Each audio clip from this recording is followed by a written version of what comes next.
चलो human reproduction last lecture, ठीक है। आइडियली 5वां होना चाहिए बट कोई नहीं, आज खत्म ही कर देना है इसको।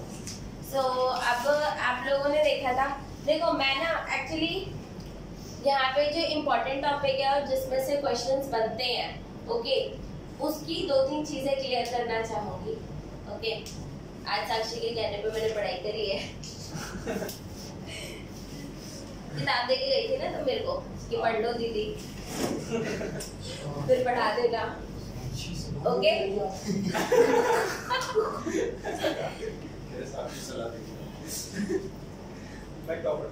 चलो अब इधर देख लो प्लीज, अब खत्म करो बात, ठीक है। फर्टिलाइजेशन हो गया, जाइगोट बन गया, राइट। यहाँ से कहानी स्टार्ट करते हैं, ठीक है। आज यहाँ से कहानी शुरू होगी। बच्चे जब जाइगोट बनता है तो कितना सेल होगा? एक सेल, ठीक है। इसका प्लॉइडी लेवल क्या होगा उत्कर्ष? हाँ, हैप्लॉइड ना, obviously haploid. Yes, very good. बस डॉक्टर आप बन गए कल से। कल से हॉस्पिटल चले जाना, झाड़ू पोछा। नालायक तू है, नोगा तू है, नोगा भाई। डिप्लॉइड होता है ना ये, तुम कुछ भी बोलो यार, सब चलता है, ठीक है। 2 एंड होगा ये। फिर ये क्या होगा? जाइगोट, उसके बाद 2 सेल्स में कन्वर्ट हो जाएगा, राइट, ठीक है। अब इस बात को समझना जो मैं समझा रही हूँ, 2 सेल के बाद कौन सी स्टेज आएगी? ये 2 सेल स्टेज है, उसके बाद 1 2 3 4, उसके बाद 1 2 3 4 5 6 7 8, उसके बाद 1 2 3 4 5 6 7 8 9 10 11 12 इमेजिन इट लाइक दिस, ठीक है। तो जाइगोट पहले 2 सेल स्टेज पर आया और ये कौन सी ग्रोथ हो रही है? Exponential growth. ये कौन सी ग्रोथ हो रही है? Exponential. 2 cell stage, 4 cell stage, 8 cell stage, फिर 16 सेल स्टेज, ठीक है बच्चे। क्योंकि ह्यूमंस है तो डेफिनेटली हर सेल स्टेज को काफी अच्छे से स्टडी कर रखा है। यहाँ तक इट इज लाइक, आप कह सकते हो कि it is a loose aggregation of cells. हालांकि this term is not mentioned in the NCERT, this term is not there in the NCERT, but हाँ इसमें कोई डिफरेंशिएशन नहीं है, मतलब it is a one single ball of cells. समझ में आया? मतलब कोई लेयर आप आइडेंटिफाई कर पा रहे हो इधर? अभी इधर कोई लेयर कि ये बाहर है, ये अंदर है, कुछ ऐसा कर पा रहे हो? नहीं, इट इज लाइक सिंगल। ये बात समझ में आ रही है या नहीं आ रही है? तो 2 से 18 सेल स्टेज, इस स्टेज को हम क्या बोलते हैं? मॉर्यूला। इसको क्या बोलते हैं? मॉर्यूला। ये बात समझ में आई? Where layers are not differentiated. इसके बाद ये कन्वर्ट हो जाता है ब्लास्टोसिस्ट में। इसके बाद ये किस में कन्वर्ट हो जाता है? ब्लास्टोसिस्ट में। ब्लास्टोसिस्ट आपका क्या होता है बच्चे? एक आउटर लेयर डेवलप हो जाती है आपकी, जिसमें एक आउटर सेल्स है, आउटर लेयर है, और उसके अंदर क्या है ये आपको समझ में आ रहा है? So this is the outer most layer of cells, and then you will have inner cells like this. अब यहाँ पर आपको 2 अलग अलग लेयर समझ में आ रही है? हाँ, आ गई ना? इसको बोलते हैं ब्लास्टोसिस्ट। ये 16 सेल के बाद, ठीक है।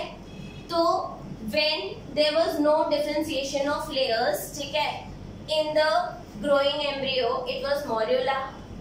Okay, when the layer get differentiated then it is called blastocyst. और इसको ब्लास्टोमियर भी बोलते हैं। ये ग्रोइंग ब्लास्टोमियर है, मतलब आप ये कह लो ये ब्लास्टोमियर है, ये टोटल ब्लास्टोमियर है।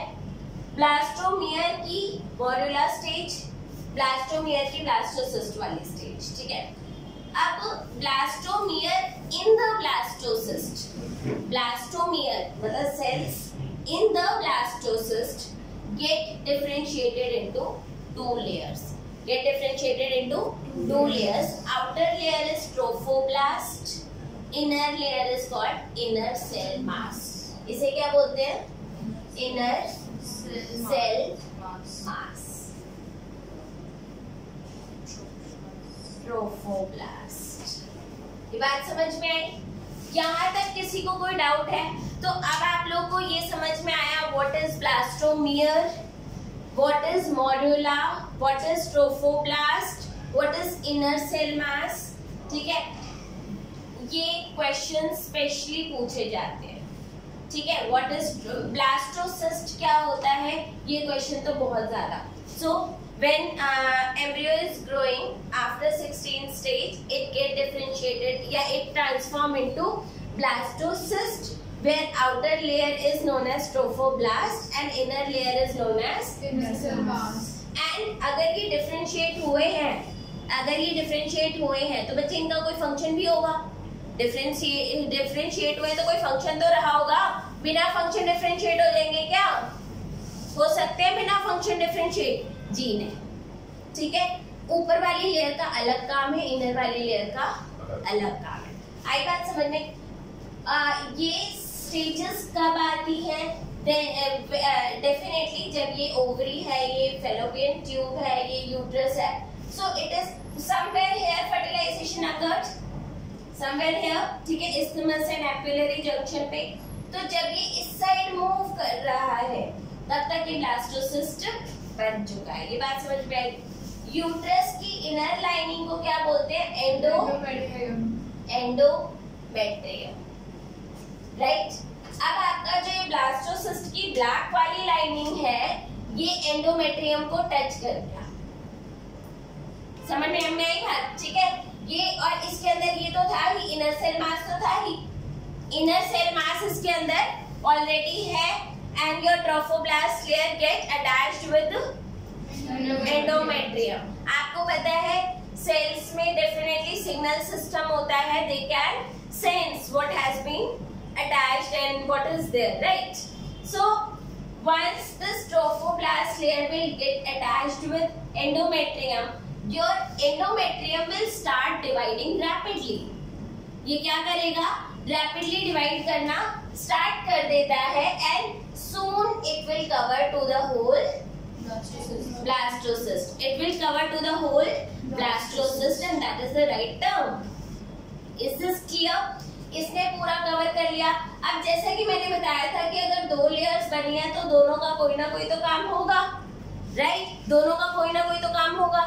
अच्छा, once your blastocyst get embedded into the endometrium, it is called implantation। It is called implantation। So trophoblast layer of the embryo get attached with endometrium so that uterine wall will divide rapidly to cover the blastocyst and this is known as implantation। ये बात समझ में आई? Once implantation is already occurred, okay, what will happen?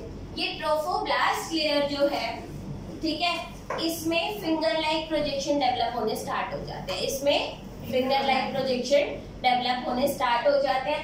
तो you just understand that. आप इसको कुछ इस तरीके से समझिए कि आपका ये जो ट्रोफोब्लास्ट की लेयर थी, इसके अंदर से फिंगर लाइक स्ट्रक्चर्स मतलब निकल गए। You just understand it like this, right? ठीक है, ये आपकी ट्रोफोब्लास्ट लेयर है, ओके। ऊपर इसके एंडोमेट्रियम है जिसने इसको कवर कर रखा है, वो इसके अंदर इंटरडिजिटेड हो जाता है। That means your embryo and endometrium they are interdigitated.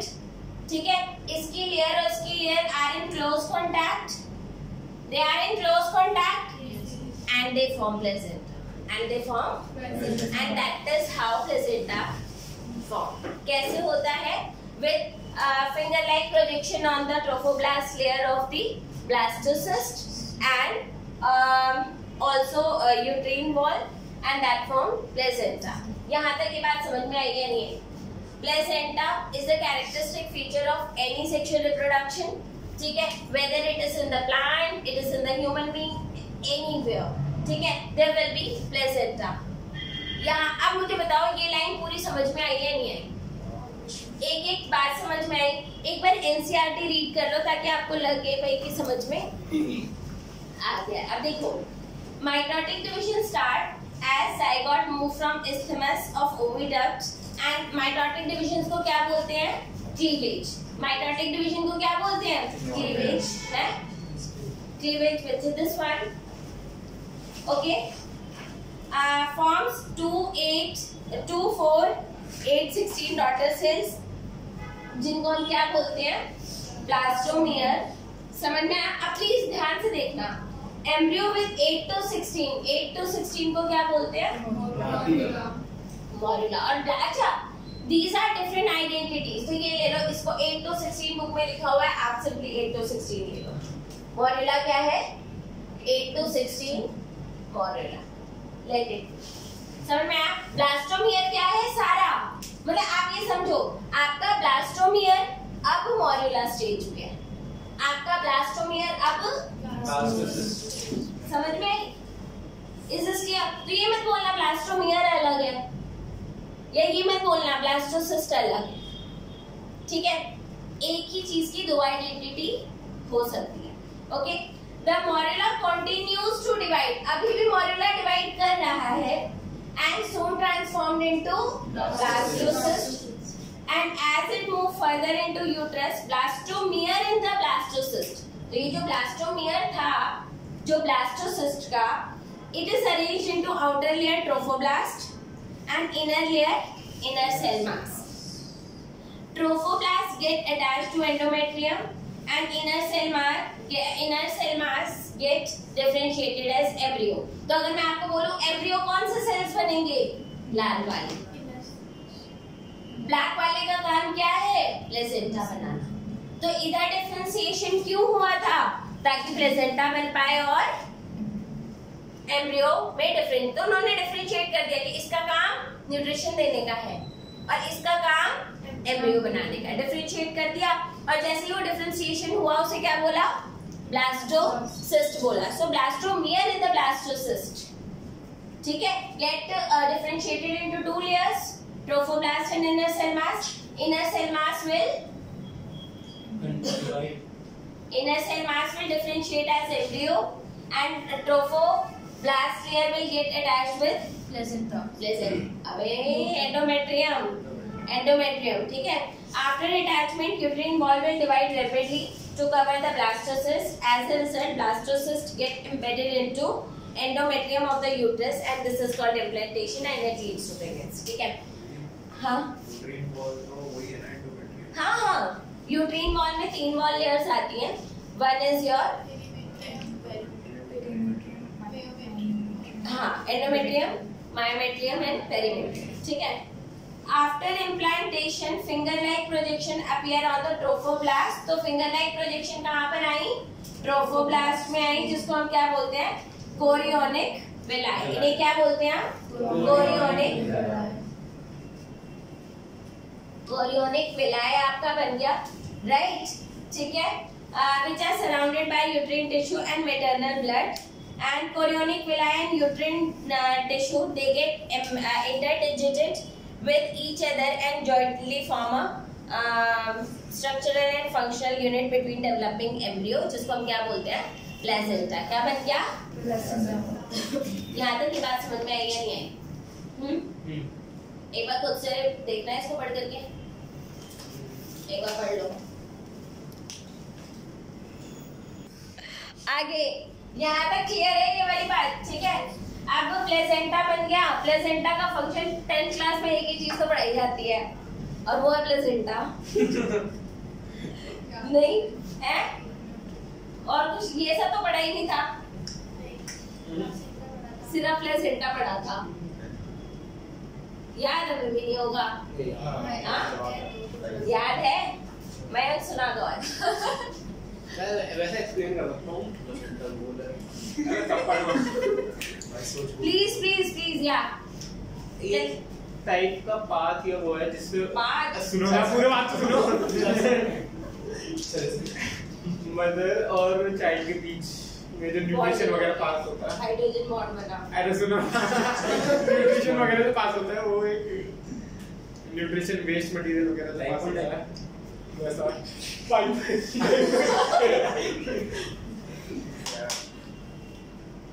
बच्चे प्लेसेंटा बेसिकली आप यहाँ पर देख रहे हो on one side you have trophoblast, ठीक है, on other side you have uterine wall tissue, ठीक है।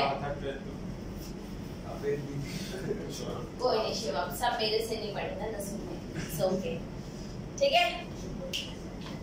शिवम मेरे से पढ़ा था, उसको तुम टेंशन मत लो। फर्स्ट ईयर में सेकंड हो गया था। यस, प्लीज यार आप इधर ध्यान दो। तो जब ये इंटरडिजिटेड होते हैं दे फॉर्म प्लेसेंटा। प्लेसेंटा का काम क्या होता है? To supply nutrition to the embryo, ठीक है, एंड जो भी वेस्ट मटेरियल है वो वहां से ले लेता है। ऑक्सीजन सप्लाई करना, सब कुछ सप्लाई करना, ये सारा काम किसका होता है? प्लेसेंटा का। मैं भी तो यही कह रहा था, सुनती नहीं है बस दीदी। I am not a good student by the way, ठीक है। ये बात समझ में आ गई आप लोगों को? अब हार्मोनल चेंजेस की बात करते हैं कि क्या क्या हार्मोनल चेंजेस आते हैं during pregnancy. So how many hormones are secrete? Human chorionic gonadotropin, H small रखते हैं इसका, एंड बच्चे H स्टैंड्स फॉर ह्यूमन, इसलिए वो स्मॉल होता है। CG chorionic gonadotropin, human placental lactogen, HPA, ठीक है। These two hormones are released in the female body only during pregnancy, ठीक है। तो इनको टेस्ट किया जा सकता है फॉर टेस्टिंग, ओके। इसके बाद और हार्मोन्स होते हैं आपके एस्ट्रोजन, प्रोजेस्ट्रोजन, ठीक है। लेटर रिलैक्सिन हार्मोन सेक्रेट होता है, ठीक है। हाँ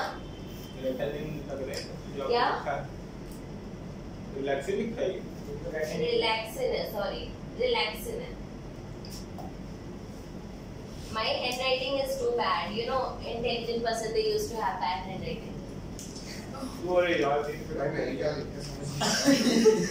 And Mirosh and Agla. Okay, please relax in. Okay. और बाकी जो हार्मोन्स होते हैं like oestrogen, progesterone, cortisol, prolactin, thyroxine, ठीक है। प्रोजेस्ट्रोजन नहीं है, प्रोजेस्टोजन ही है ये। प्रोजेस्टेरॉन बोला आपने। Oh sorry, thank you. Writing होती समझ में। एक थायरोक्सिन। हाँ बच्चे, थायरोक्सिन है ना? हाँ हाँ, बुक में देखो ना यार, ये तो सिर्फ आपके उसके लिए है, ठीक है। बुक में चेक कर लेना जितने भी हार्मोन है, इनका भी लेवल बहुत ज्यादा इंक्रीज हो जाता है। इनका लेवल क्यों इंक्रीज हो जाता है बच्चे? Because these hormones are actually required supporting the foetal growth. Thank you. Metabolic changes mother and maintenance of pregnancy. Okay, ये समझ में आ गया। अब इसके बाद आप देखोगे बच्चे, जब जाइगोट फर्दर डिवाइड करता है तो आपको पता है वी आर ट्रिप्लोब्लास्टिक और diploblastic. Triploblastic yes. Diplomatic person हो यार तुम। नालायक और ट्रिप्लोब्लास्टिक होते हैं हम। क्या होते हैं? ट्रिप्लोब्लास्टिक, ठीक है। जिसमें कितनी लेयर्स होती हैं? 3 layers. Endoderm, mesoderm and ectoderm, ठीक है। तो आपका जो इनर सेल मास होता है वो किसमें डिवाइड हो जाता है? Into 3 layers. Inner cell mass किसमें डिवाइड हो जाएगा? 1 लेयर एंडोडर्म, उसके बाद की लेयर मेसोडर्म, उसके बाद की लेयर एक्टोडर्म, एक्टोडर्म, ठीक है। 3 डर्म लेयर। डर्म मतलब क्या होता है? स्किन, डर्मेटोलॉजिस्ट, ठीक है। ओके, 3 लेयर्स बन गए। आपको पता है इस स्टेज पर इनकी कुछ स्टेम सेल्स होते हैं, they have capacity to form any organ of the body, ठीक है। इनकी स्टेम सेल्स को स्टोर किया जा सकता है। एम्ब्रियो के स्टेम सेल को स्टोर किया जा सकता है, ठीक है। स्टोर करके क्या करेंगे? रिसर्च। मतलब सोचो, अगर तुमको पैसा लगाना हो तो तुम रिसर्च पे पैसा क्यों लगाओगे? हाँ, और अगर स्टेम सेल को स्टोर करना है तो उसमें कितना पैसा लगेगा? स्टेम सेल को स्टोर करने फ्रिज कौन सी डिग्री पे? हमारा फ्रिज कौन सी डिग्री का होता है? माइनस में जाएगी बच्चे, किसी भी सेल को अगर आपको लॉन्ग टर्म, पहली बात तो स्टोर करना क्यों? पहला क्वेश्चन तो यही है कि स्टोर करें ही क्यों। क्वेश्चन ये होता है बच्चे, आपको पता है कई बारी ऑर्गन डैमेज हो जाते हैं, जैसे आपका किडनी डैमेज हो गया, ठीक है, किडनी ट्रांसप्लांटेशन करवाना पड़ता है, या आजकल तो हार्ट ट्रांसप्लांटेशन भी होता है। तो क्लोज रिलेटिव से किडनी का मिल पाना, सारे टिश्यूज का मैच हो पाना मुश्किल होता है। तो अगर आपके पास सेम ऑर्गेनिज्म का अगर स्टेम सेल है तो आप उसको इंड्यूस कर सकते हो कि वो किडनी में ट्रांसफॉर्म हो जाए, और क्योंकि वो उसके खुद का सेल का पार्ट है तो उसकी बॉडी को कोई प्रॉब्लम नहीं होगी वो ऑर्गन लेने में, इसीलिए आप स्टेम सेल को स्टोर करके रख सकते हो। And this is the benefit of storing stem cell, ठीक है। अब ये रखता कौन है? Definitely there are certain labs which will keep stem cells, ठीक है। अब लैब में कहाँ पर रखोगे? 4 डिग्री यानी अपने नॉर्मल फ्रिज में तो रखोगे नहीं। अब पहली बात, कितने दिनों तक स्टोर करोगे, राइट?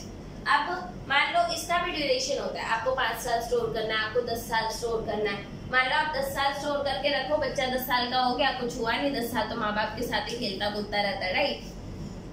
13 साल में स्कूटी चलाने गया, ठुक पिट करके आ गया और अब तो उसका स्टेम सेल बचा नहीं। फिर आप बोलोगे यार 3 साल पुराना वाला ही स्टेम सेल लगा दे, ऐसा होता है? नो, ऐसा नहीं होता, ठीक है। तो जितने ड्यूरेशन के लिए आपको रखना है उतनी ही ड्यूरेशन के लिए आप उसे रख सकते हो। अब रखना कैसे है इसको? Definitely there will be specific procedure to keep stem cells, क्योंकि सेल्स को ऐसे, और स्टेम्स को आपको स्टोर भी करना है, और कैसी कंडीशन में स्टोर करना है? वायबल कंडीशन में। पता चला मैंने 4 साल बाद निकाला और वो सेल मरा हुआ है, फायदा कोई किसी काम का नहीं। इनफैक्ट आपके पेरेंट्स तो जान ले लेंगे क्योंकि उन्होंने तो पैसा भर रखा है। सही बात नहीं बात, ठीक है। तो आपको सेल को स्टोर भी करना है और वायबल कंडीशन में स्टोर करना है, ताकि अगर आप उसे 10 साल बाद भी निकाल रहे हो तो आप उसे ऑर्गन बना पा रहे, ठीक है। और हाँ, देयर आर कंपनीज, ठीक है। मेरे को शायद एक का नाम मैं रफली बोलूंगी, ठीक है। टीवी पे ऐड भी आती है इसकी, नहीं कोई खान जैसे स्टोर, हाँ कुछ होंगे भाई इंडिया में देखो बिलियनियर्स की कमी तो है नहीं, ठीक है। बहुत सारे लोग हैं तो वो लोग ऐसा करते हैं। तो क्या करा जा सकता है बच्चे? आपको उसको स्पेशल प्रोटोकॉल के थ्रू लो टेम्परेचर्स पे स्टोर करना पड़ेगा। स्टोर करते टाइम पर एक और प्रॉब्लम होती है, दैट इज लेबलिंग। लेबलिंग बहुत बड़ा इशू है। You must have seen that movie. Which movie? Labeling is the major issue, ठीक है, in storing the tissue। अब मान लो मैंने ये टिश्यू किसी नाम से लेबल करा और वो लेबल ही मिट गया। भाई 10 साल बाद निकाल रहे हो ना, 10 साल बाद उसकी लेबलिंग रहेगी नहीं रहेगी, उसका लेबल ही हट गया। अब आपको पता है कि आप कौन सा वेरिएंट कौन सा टिश्यू गया काम से। तो क्या इस प्रोसीजर में बहुत सारे हर्डल्स हैं तो सही। ये तो ऑर्गन फ्रीजर में से जाता है। ऑर्गन नहीं, आपको नहीं पता ना कौन सा ऑर्गन डैमेज होगा, तो वो नहीं करा जा सकता। आप स्टेम सेल और लेबलिंग बहुत बड़ा इशू होता है, बहुत बड़ा, ओके। क्योंकि 10 साल तक किसी चीज को, और आपको रखना भी -80 या फिर -196 में रखोगे, तो आप उसको दोबारा निकाल करके लेबल भी नहीं कर सकते। एंड इतने लो टेम्परेचर पे क्या होता है ना बच्चे, सच बता रही हूँ, हाथ डालना और निकालना ही बहुत मुश्किल होता है। आना कभी लैब ले जाऊंगी वहाँ -80 में। अगर आपको अपना एक डब्बा ढूंढने को बोल दिया जाए ना कि ढूंढो, सीरियसली मतलब बहुत बुरा लगता है।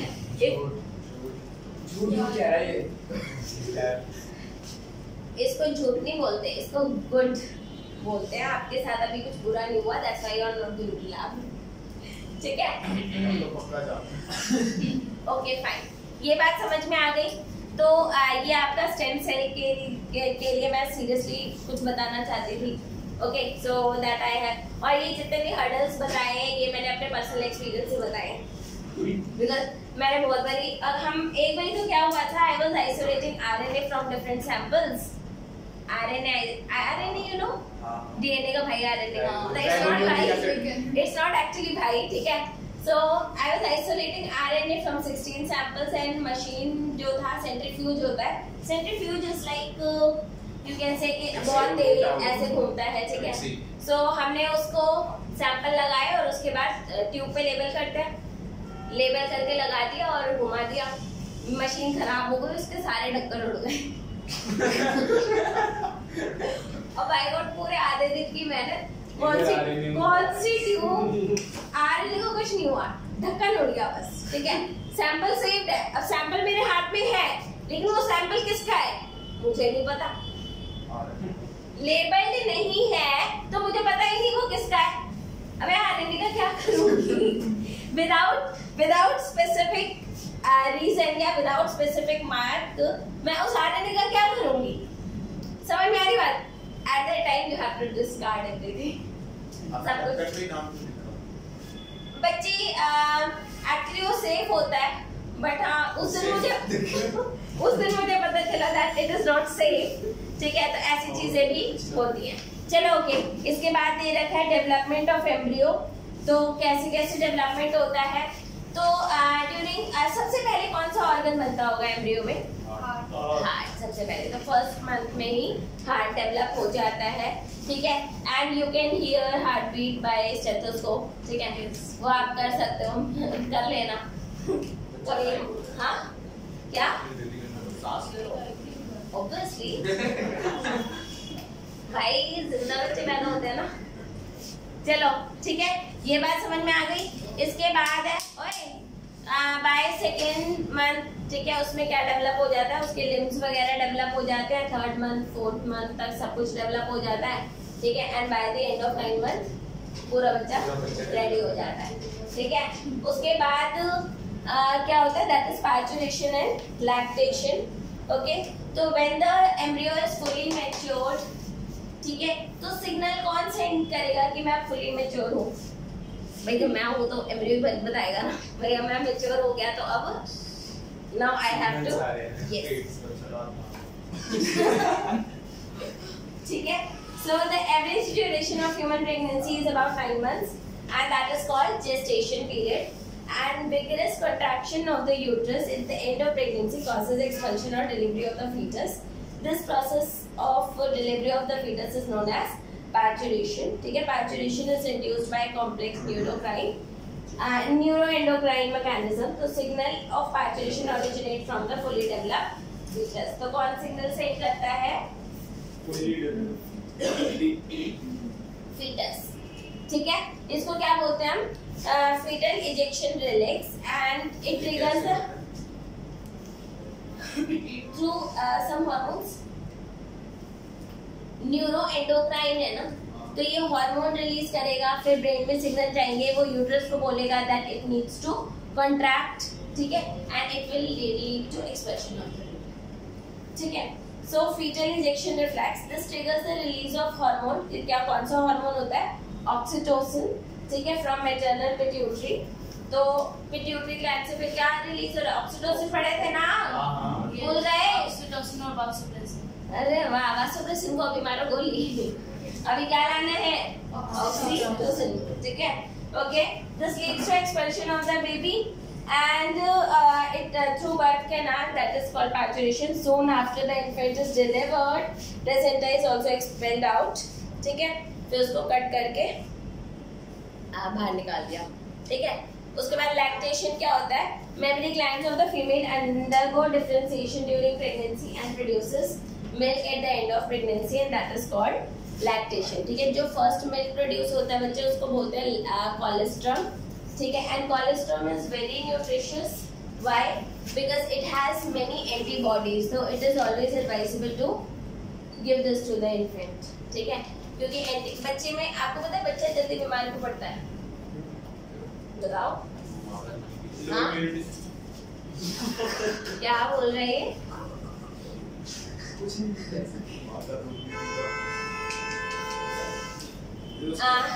उसका इम्यून सिस्टम अभी कंप्लीटली डेवलप नहीं हुआ है and this is the reason why उसका इम्यून सिस्टम बहुत ज्यादा वीक होता है, ठीक है।